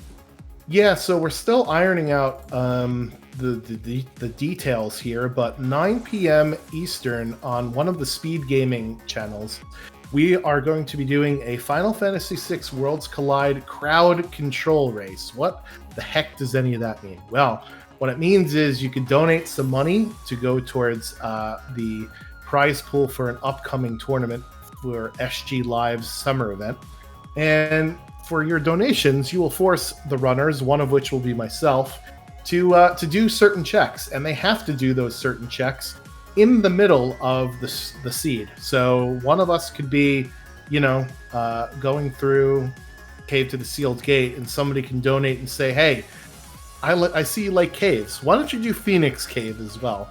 And that means we're going to have to, 1, find Locke, and then 2, go do Phoenix Cave. So it's going to be a pretty crazy race, and I can't wait to see how we're going to route it and stuff like that, but it should be a heck of a lot of fun. That is 9 p.m. Eastern this upcoming Wednesday on one of the speed gaming channels, so that'll be cool. Additionally, we have another event later on in the week, actually, on Sunday, June 18th at 10 p.m. Eastern. One Free Fits is doing a showcase for the Final Fantasy Randomizer Summer Marathon, and there are some incentives, like choosing the 2 starting characters, whether or not we go and do the opera scene, and then there is a bid war between the Save Sid and Kill Sid objective. What side are you on, Saberwolf? Are you saving the banana, or are you killing the banana? Oh, we always save the bananas. We always try to save the bananas and make banana bread out of them. But well, Saberwolf likes to pardon his war criminals. You hear that? Heard it here first, folks. Hey! He adopted my girl Celeste. Okay, so I gotta give him a little bit, all right? Yeah, I mean, if I was just getting fed fish the whole time, I would probably want to die anyway. So, so those are some cool things that are coming up in the community, as well as ultrasleague.com for our season. And I think that's it for our pluggables, besides FF6WC on Instagram, of which Nobody War has been running it. So thank you for running that. At FF6_WC on Twitter, youtube.com/Final Fantasy 6. Oh no, FF6 Worlds Collide, rather. I know, Saberwolf, you've been instrumental in getting those subscriber counts to over 1,000. Yes, Yeah. over 1,000. Yeah, GG, Wow. sir. Now, we do have ad sales are now turned on there, but those ad sales, once again, go into all of our fundraising events that we do in all these other communities. All we ask that you do add those little ad sales. I know it's a little annoying there, but it is going to a good cause. Just remember that, okay? It's another avenue of us to try to get money in to do all these cool fundraising events and all these donations to all these good causes, all right? So... My attention span is 15 seconds anyway, so by the time the ad's over, I don't even remember what the previous one was. So it's not that bad, people. The shorts are coming. Yes, the short. Yeah, we do have. Oh yeah, we also got shorts. We also have our YouTube shorts that we always have put out there. I believe Aprebs does our promotions and animations for that. So we have a pretty good community crew there. So.